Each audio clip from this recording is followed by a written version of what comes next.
Coach ہیں یا جو ہماری ایجوکیشن سسٹم ہے ان کی ذمہ داری ہے کہ یوتھ کو انسٹرکشنز دیں کہ آپ سوشل میڈیا کا پازیٹیو یوز کیسے کر سکتے ہیں. یہ جو سوشل میڈیا ہے ایک بڑی طاقت ہے. میں کئی دفعہ میں سوچتا ہوں کہ ہم دنیا کے ایسے آپ سے میں جو آج بات کر رہا ہوں یہ بھی سوشل میڈیا کی وجہ سے ہے. ادروائز یہ ناممکن تھا کہ ہم کشمیر کے کسی بھی حصے میں ایک دوسرے سے رابطہ بھی کر سکیں.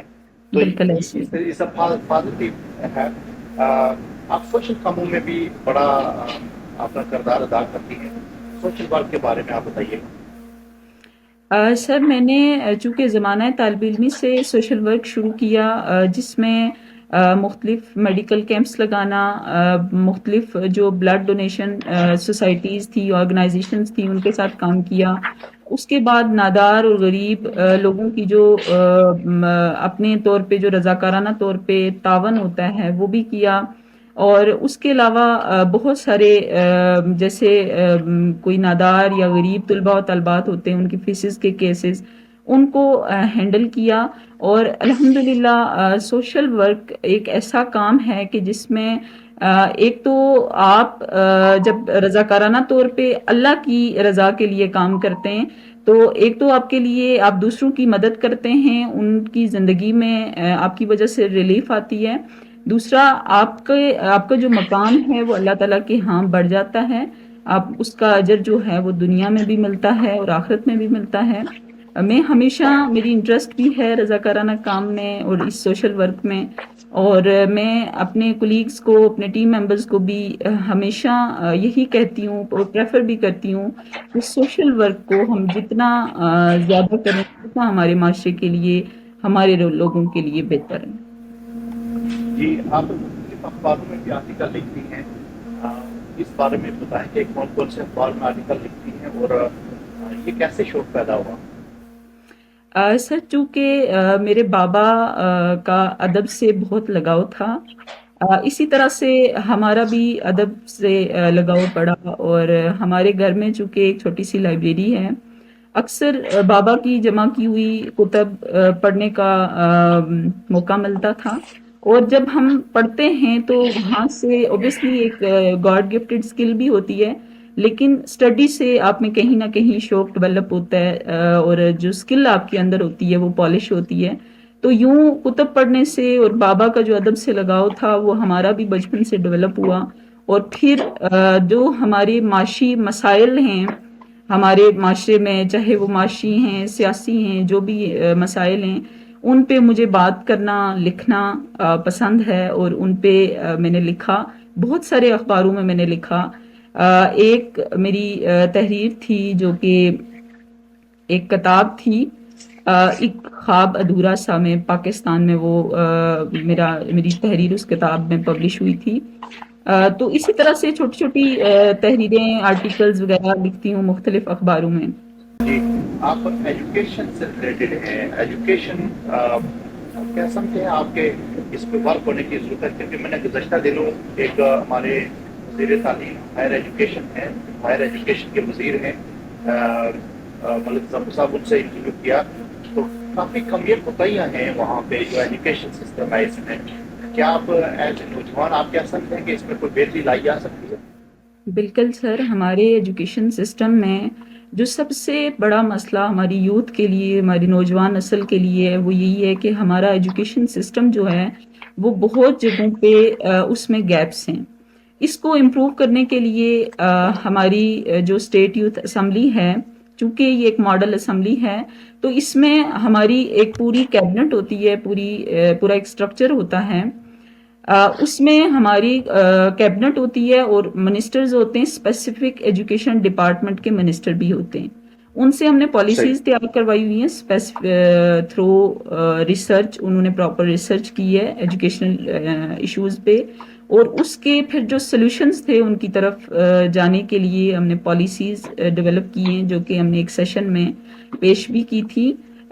حکومتی ایک نمائندہ ہمارے پاس موجود تھے، وزیر حکومت، ان کے سامنے ہم نے پیش بھی کی تھی، اور اوبویسلی بہت سارے ایشوز ہیں ہمارے. مجھے یہ لگتا ہے پرسنلی کہ جو ہمارا ایجوکیشنل سسٹم ہے اس میں آزاد کشمیر میں اسپیشلی بہت جگہوں پہ لیک کر رہی ہیں بہت ساری چیزیں، جو کہ ہماری یوتھ کو بہت مشکلات کا سامنا کرنا پڑ رہا ہے. ہمارے نوجوان آزاد کشمیر سے اسلام آباد کی طرف رخ کرتے ہیں اچھی تعلیم کے لیے، اچھی اسٹڈیز کے لیے، اور بہت سارے طلباء و طالبات نادار اور غریب ہوتے ہیں جو کہ یہ افورڈ نہیں کر سکتے کہ وہ اسلام آباد کی طرف جائیں یا آؤٹ آف کنٹری کی طرف جائیں. تو اس میں ہم چونکہ اپنے پلیٹ فارم سے بھی اور اس پلیٹ فارم سے بھی ہم حکومت آزاد کشمیر سے مطالبہ کرتے ہیں کہ ہمارے ایجوکیشنل سسٹم کو ٹھیک کیا جائے. اور ایجوکیشن کے ساتھ ساتھ مجھے یہ لگتا ہے کہ ایجوکیشن کا جو ہم نے مطلب سمجھ لی ہے وہ صرف تعلیم ہے، حالانکہ ایجوکیشن کا کمپلیٹ میننگ جو ہے وہ تعلیم و تربیت ہے، اور تعلیم کے ساتھ ساتھ تربیت بہت ضروری ہے. دنیا کی کچھ بڑی یونیورسٹیز میں ریسرچ ہوئی تھی اور اس میں بتایا گیا تھا کہ ہمارے ایجوکیشنل سسٹم، ہماری یونیورسٹیز تعلیمی یافتہ نوجوان نہیں بلکہ وحشی پیدا کر رہی ہیں، اس لیے کہ ہم صرف تعلیم پہ، کتابوں پہ اور اس مٹیریل پہ فوکس کرتے ہیں، تربیت پہ فوکس نہیں کرتے ہیں. اور میں یہ سمجھتی ہوں کہ ہمیں سب سے زیادہ جو تعلیم کے ساتھ ساتھ فوکس کرنے کی ضرورت ہے وہ تربیت ہے. حکومت آزاد کشمیر آپ کے اس پروگرامس میں جتنے بھی آپ کے انیشیٹو ہیں ان پہ آپ کو سپورٹ کرتی ہے، یا آپ یہ اپنے طور پہ اس میں حکومت کی کتنی سینسیئرشپ ہے، حکومت کتنی مخلص ہے اس جیسے پروجیکٹس میں کام کرنے کے لیے؟ سر اس میں چونکہ ہماری ایک نان پروفٹ آرگنائزیشن ہے جس میں ہمارا کوئی فنڈ نہیں ہوتا، اے جے کے گورنمنٹ سے ہمیں کوئی پراپر فنڈز نہیں ملتے، لیکن ہم جب کوئی ہمارے چونکہ ایک ماڈل اسمبلی ہے تو ہمارے پارلیمنٹری سیشنز ہوتے ہیں، مشترکہ پارلیمانی اجلاس جو کہ ہمارا لوئر ہاؤس اور اپر ہاؤس ہے ان کے مشترکہ اجلاس ہوتے ہیں. ان میں چونکہ ہمارے سیشن میں ایز اے چیف گیسٹ ہم آزاد کشمیر کے کسی بھی اسٹیک ہولڈر کو انوائٹ کرتے ہیں. اس میں پرائم منسٹر اے جے کے بھی ہو سکتے ہیں، اس میں کوئی منسٹر صاحب بھی ہو سکتے ہیں. تو اس میں اکثر جو ہے ہمارے پاس منسٹر صاحبان تشریف لاتے ہیں یا پرائم منسٹر صاحب تشریف لاتے ہیں یا اسپیکر صاحب، تو اس میں وہ ہمیں ضرور سپانسر کرتے ہیں، جو کہ for example Kashmir house hall ہو گیا. اس کے بعد صحیح. تھوڑی سی اس میں اسپانسرشپ ہمیں ہوتی ہے. فلی ہم نے اجلاس میں بھی حکومت آزاد کشمیر کے ایک وزیر حکومت فیصل ممتاز راٹھور صاحب تشریف لائے تھے، ان سے ہم نے مطالبہ بھی کیا تھا کہ اسٹیٹ یوتھ اسمبلی کو اے جے کے گورنمنٹ کا شیلٹر پرووائڈ کیا جائے، چونکہ اس میں یوتھ انوالو ہے اور نوجوانوں کے لیے ایک سیاسی نرسری ہے، نوجوان لیڈرشپ تیار کی جا رہی ہے. تو اس کے لیے ہمیں اے جے کے گورنمنٹ کا شیلٹر پرووائڈ کیا جائے تاکہ یہ نوجوان مزید اچھے طریقے سے ان میں لیڈرشپ سکلز ڈیولپ ہوں، اور ایک جب فائنینشیل سسٹم بھی ڈیولپ ہوتا ہے تو اس سے مزید اس ادارے کو یا اس آرگنائزیشن کو تقویت ملتی ہے. جی، آپ اسلامک ریلیف پاکستان ایک جو نان پروفٹ آرگنائزیشن ہے اس میں بھی کام کرتے ہیں، اپنی خدمات کے بارے میں بتائیں. جی سر، الحمدللہ ہمیں یہ اعزاز بھی حاصل ہے کہ ہم ایک انٹرنیشنل فلاحی تنظیم کے ساتھ کام کرتے ہیں اسلامک ریلیف پاکستان میں، اور الحمدللہ اسلامک ریلیف پاکستان جو ہے وہ انٹرنیشنل ایک آرگنائزیشن ہے جو کہ انٹرنیشنلی 40 سے زائد ممالک میں اپنی خدمات دے رہی ہے، اور ہمیں بھی یہ اعزاز حاصل ہے کہ ہم ان کے ساتھ اپنی خدمات دے رہے ہیں. جی، آپ کا ویژن ہے کہ ہم خواتین کو مضبوط بنانے اور جو اسپیشلی جو بچیاں ہیں، جو آزاد کشمیر کی وومنس ہیں، ان کو امپاور کرنا اور ان کے ٹیلنٹ کو، ان کے مسائل کو اجاگر کرنا. اور اس میں کیا آپ کیا چیزیں جو ہے نا اس میں آپ کر رہے ہیں؟ سر چونکہ آزاد کشمیر کی جو سیاست ہے اس میں نے ایک گیپ دیکھا کہ خواتین کا کردار بہت کم ہے.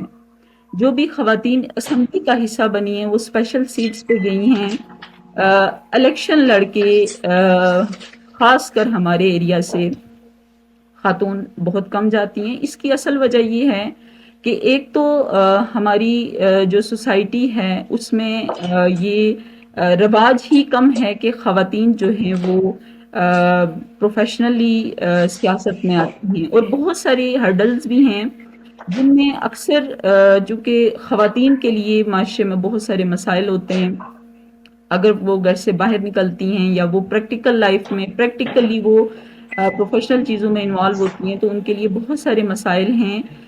سب سے زیادہ کمی جو ہوتی ہے وہ کانفیڈنس کی ہوتی ہے۔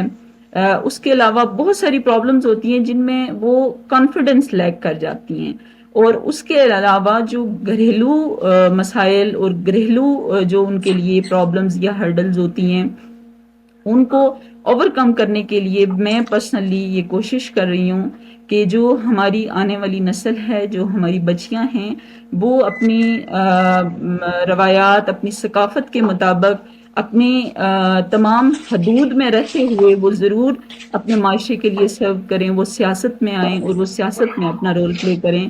چونکہ آپ ایک مشہور قول بھی ہے کہ جہاں پہ اگر آپ کسی مرد کو پڑھاتے ہیں تو وہ آپ صرف ایک مرد کو پڑھاتے ہیں، اگر آپ ایک خاتون کو پڑھاتے ہیں تو آپ پورے معاشرے کو پڑھاتے ہیں۔ اگر خاتون پریکٹیکل لائف میں پروفیشنلی سیاست میں انوالو ہوگی تو اوبویسلی جو خواتین کے مسائل ہیں ان پہ ڈسکشن ہوگی، جو خواتین کے مسائل ہیں وہ اوور کم ہوں گے، اور جس طرح سے خاتون خواتین کے بارے میں بات کر سکتی ہے اس طرح سے مرد نہیں بات کر سکتے۔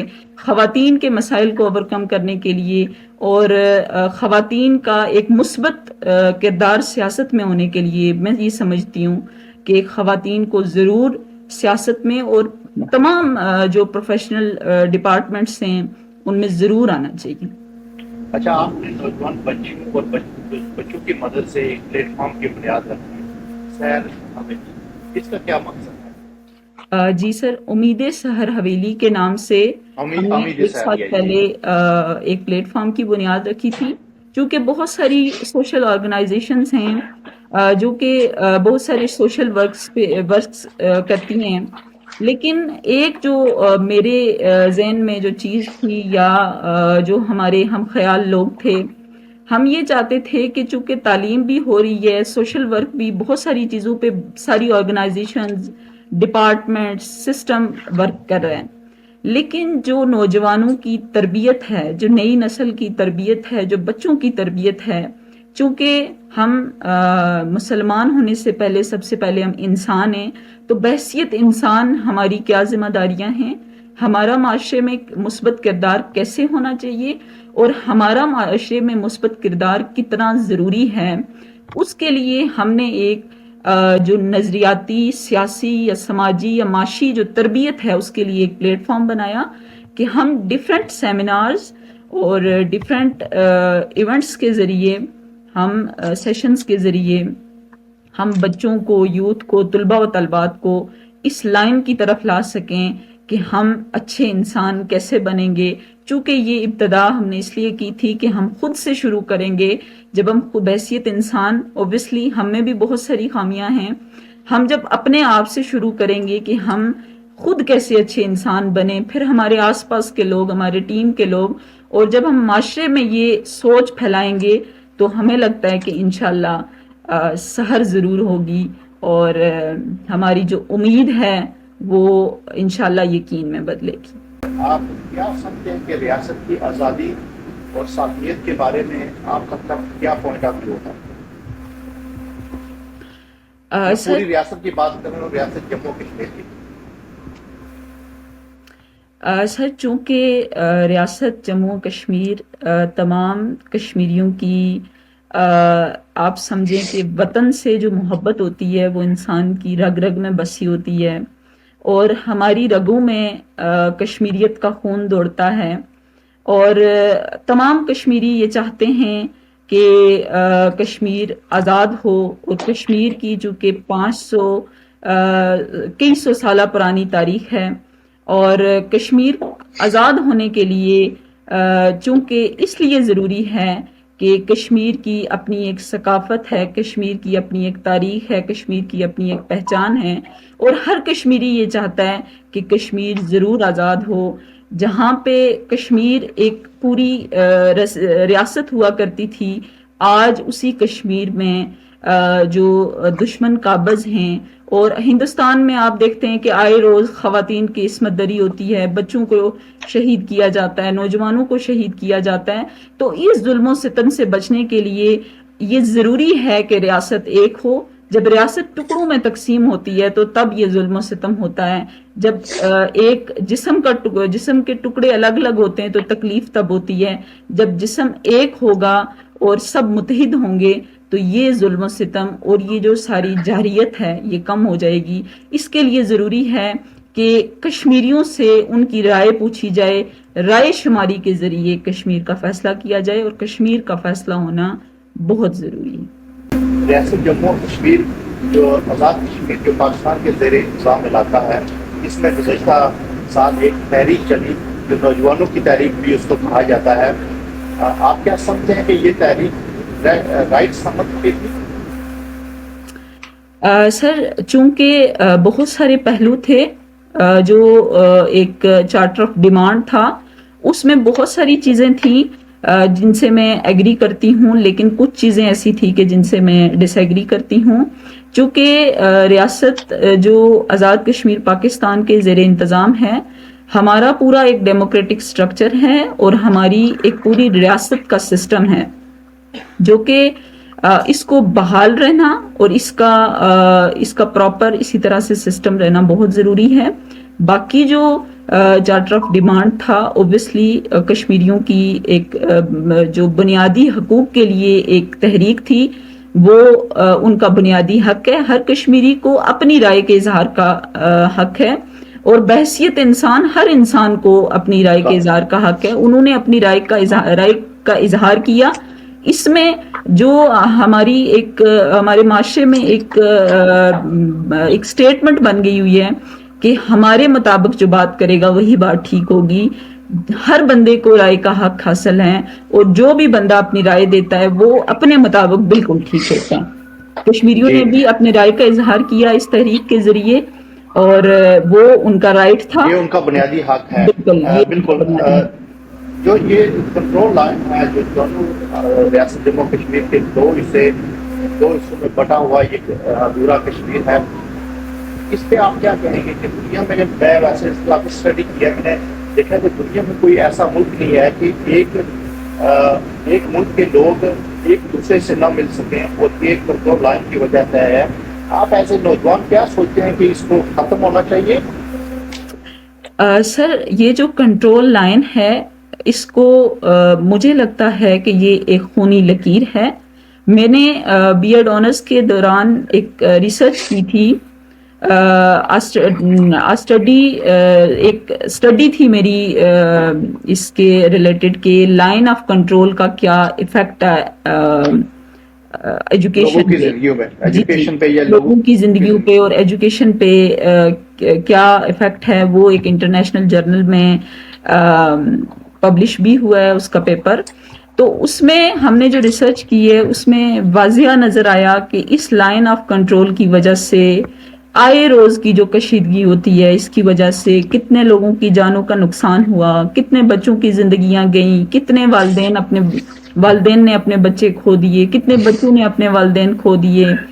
یعنی بنیادی جو نقصانات ہیں، ایک تو بڑا نقصان ہے کہ جس سے جو ایک جگہ کے ایک خاندان کے لوگ ہیں وہ بچھڑ گئے ہیں۔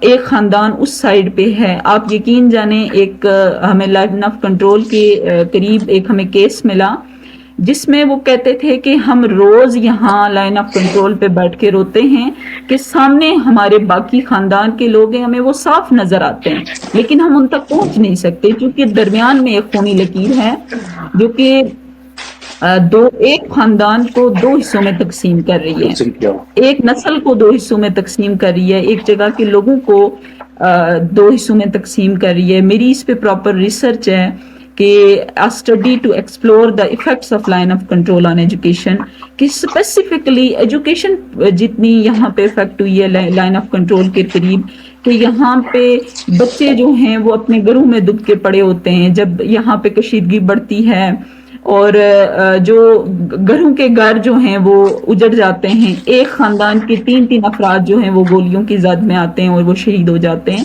تو اس کا جو بنیادی نقصان ہے وہ یہاں کے لوگوں کو ہے، یہاں کی عوام کو ہے، اور خاص کر ان لوگوں کو ہے کہ جن کے خاندان تقسیم ہو گئے، جن کے خاندان ایک لائن آف کنٹرول کی اس سائڈ ہے، ایک اس سائڈ ہے، اور وہ ایک دوسرے کو دیکھنے کے لیے ترستے ہیں، بات کرنے کے لیے ترستے ہیں. تو یہ ایک خونی لکیر ہے، اس کو ضرور ختم ہونا چاہیے.